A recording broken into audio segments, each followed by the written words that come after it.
I'm Janine. This is KUCI 88.9 FM in Irvine, and this is Get the Funk Out Show.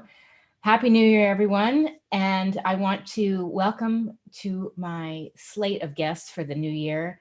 Starting off the new year is Karishma Muthukumar. Did I get that right? Yes, yeah. Okay. She's a third-year undergraduate at UC Irvine studying cognitive science, and we're going to talk about her project, Patience and Pandemic. Welcome to the show. Thank you for having me. How did this project come about? I mean, obviously we're in a pandemic, but was this your idea? Were you sitting around thinking, what am I going to do with all this time? And you're feeling all these different emotions? I guess yes. So the project started out with the patient project, and that was actually designed for patients in the hospital waiting room. So we sort of had a team assembled and involved, and then as soon as hospitals became overrun, we kind of decided to sort of pivot from patients with a T to patients with a C, right?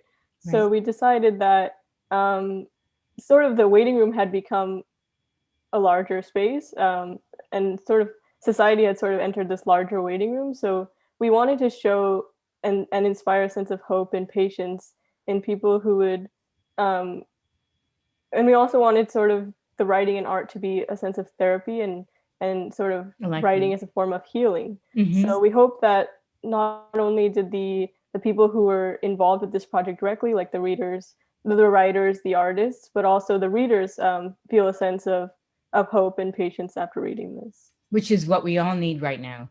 Exactly, yeah. You know, when I saw the press release, the Mhm. media release, I thought, oh, wow, this is unbelievable, because it really brings so many people together, because there's so many feelings involved in this pandemic. I mean, obviously we didn't expect this, and here we Mhm. are. And so tell me, how did you go about, connecting different people to this project?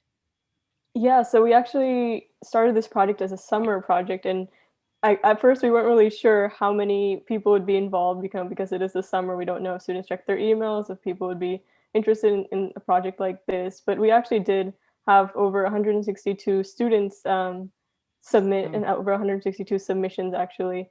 And and that was really overwhelming and really surprising too. We didn't expect that many submissions, and from all corners of campus. So like medical students, incoming freshmen, law students. So I think it was really humbling to see that sort of campus response.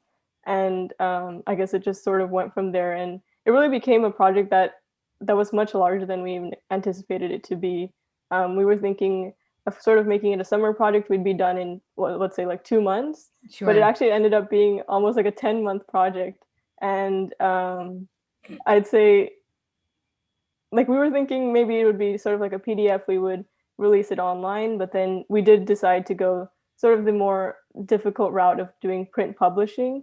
Okay. And um, I guess that's sort of how it grew. It's amazing. Now, the project was supported, is it by the 14th Dalai Lama Endowed Scholarship Fund and the Strauss Foundation?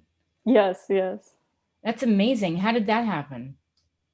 So the Dalai Lama Scholarship is actually a scholarship in conjunction with UCI and the University of Virginia. So as part of that, I join a global cohort of fellows who are sort of interested in this aspect of mindfulness and impacting change. Um, and so originally the project had been the patient project, which was initiated in the hospital waiting rooms, but um, it sort of grew into this patients and pandemic journal. And I think even that has to do a lot with mindfulness and sort of self-care and self-wellness. Did you want to share any excerpts from the project? Um, sure, I would need to pull that up though. Okay, that's fine. If you want to take a minute to pull it up, that's fine. I can just share with the listeners um, some of the description I put up on my show blog. Show blog is getthefunkoutshow.kuci.org. 4 months into the stay-at-home orders and campus-wide shift to remote learning, we invited university students to reflect, how do you interpret patience in a pandemic? What is it like to live in suspense? How has staying at home changed your sense of space, of time?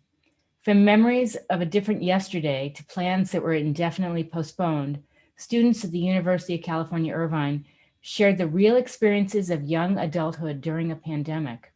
Up and coming creatives expressed their perspectives on a theme that holds space while challenging the reader to urge onwards, to find strength in patience. So Milena Raber in Small House says, I'll be able to leave the confines of these walls and my house will feel big again. Mm.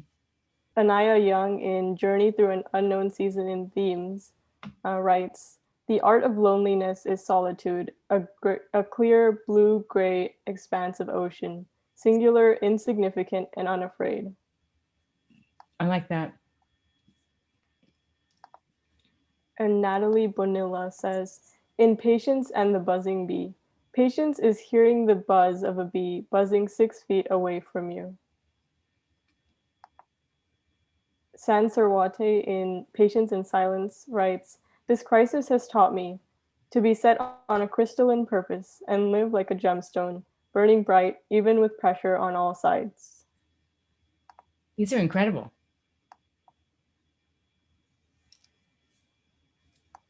Yeah, I definitely agree.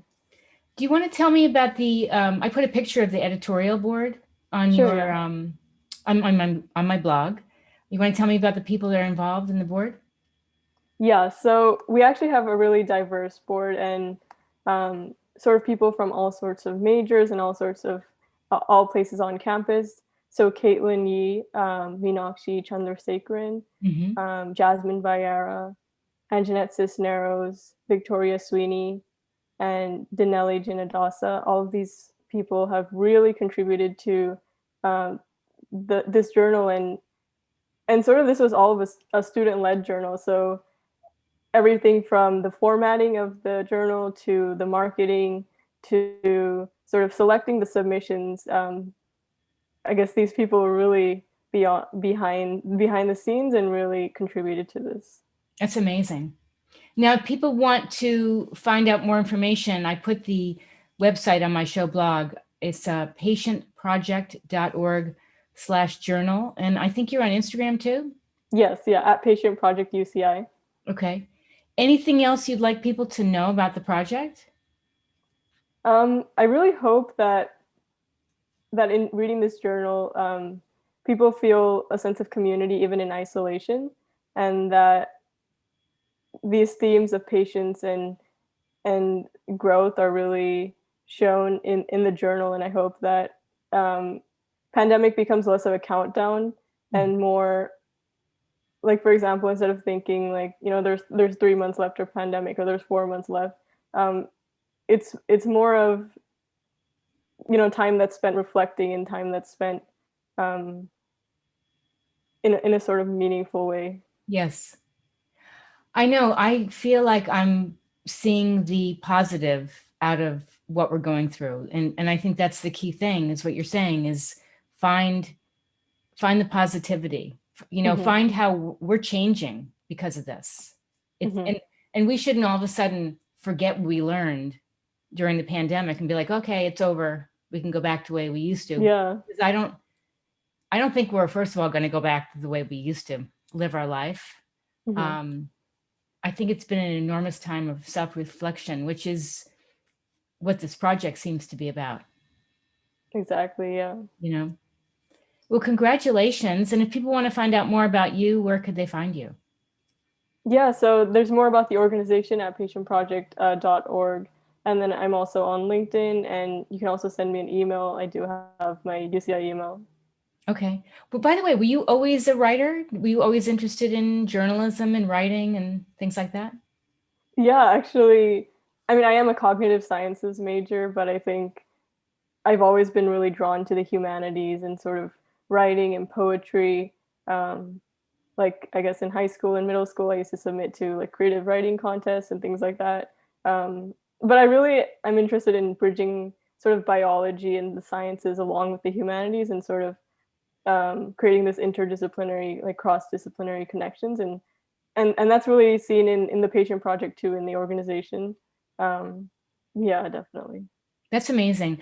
I love because, like I said earlier, we are feeling so remote and so alone. And you kind of pull everybody's feelings and what we're going through together and let them have a platform for sharing what they're going through. Mm-hmm. It's really important. Yeah, so we actually are planning to have sort of a community journal, which is kind of the follow-up to our print journal, and that'll be a digital interactive journal where where people can essentially respond, because oftentimes when we read a piece, we're not able to, I guess, respond to the author or find some sort of connection or commonality. Mm-hmm. So we're hoping to have a community journal, which is an online version, and it actually has new content, so it's not the exact same thing as the print journal.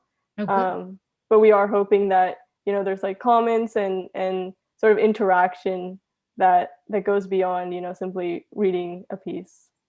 That's amazing. Do you feel like you have changed as a result of what we've been going through since March? I think yes, definitely, and I think more of a sense of mindfulness Mm-hmm. and I would say even personally, I sort of felt like a countdown.